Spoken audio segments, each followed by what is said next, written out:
सोचिए, अगर मैं आपसे कहूं कि हिस्ट्री का एक ऐसा शख्स था जिसे दुनिया सदियों तक सिर्फ एक शायर समझती रही, लेकिन असल में वो अपने वक्त का सबसे खतरनाक दिमाग था।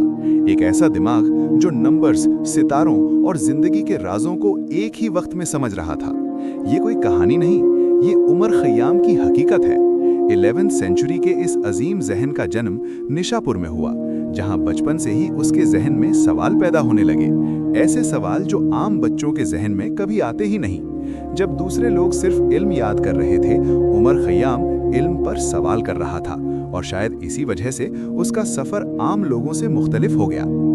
आज हम अलजेब्रा को स्कूल में एक सब्जेक्ट के तौर पर पढ़ते हैं, लेकिन उस दौर में क्यूबिक इक्वेशंस एक ऐसी दीवार थी जिसे तोड़ना नामुमकिन समझा जाता था। और वही दीवार उमर खयाम ने अपने दिमाग से गिरा दी, बिना शोर मचाए, बिना दावे के। मगर कहानी यहीं रुकती नहीं, क्योंकि जिस शख्स ने नंबर्स को समझा, उसने आसमान को भी समझने का फैसला किया। और जब रात के अंधेरे में लोग सितारों को सिर्फ खूबसूरती समझकर देखते थे, उमर खयाम उनकी हरकत, उनके वक्त और उनके असरात को लिख रहा था। इसी सोच ने उसे जलाली कैलेंडर तक पहुंचाया, जो अपने दौर का सबसे एक्यूरेट कैलेंडर था। इतना एक्यूरेट कि आज भी मॉडर्न साइंस उसकी तारीफ करती है। लेकिन सवाल यह है कि एक साइंटिस्ट को इतनी परफेक्शन की जरूरत क्यों महसूस हुई? जवाब शायद यहाँ छुपा है कि उमर खयाम सिर्फ वक्त नापना नहीं चाहता था, वो वक्त को समझना चाहता था।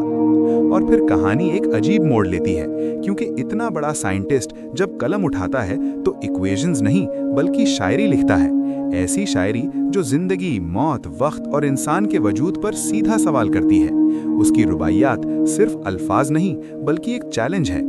चैलेंज उन लोगों के लिए जो जिंदगी को सीधी लकीर समझते हैं। हर रुबाई एक राज है, हर शेर एक सवाल है, और शायद इसी वजह से कुछ लोग उमर खयाम से घबराते भी रहे, क्योंकि वो सवाल करता था, और सवाल हमेशा पावरफुल लोगों को बेचैन कर देते हैं। कुछ लोग कहते हैं कि वो सिर्फ शायर था, कुछ कहते हैं कि सिर्फ साइंटिस्ट, लेकिन असल सच ये है कि वो दोनों था, और दोनों ही अपनी इंतहा पर था।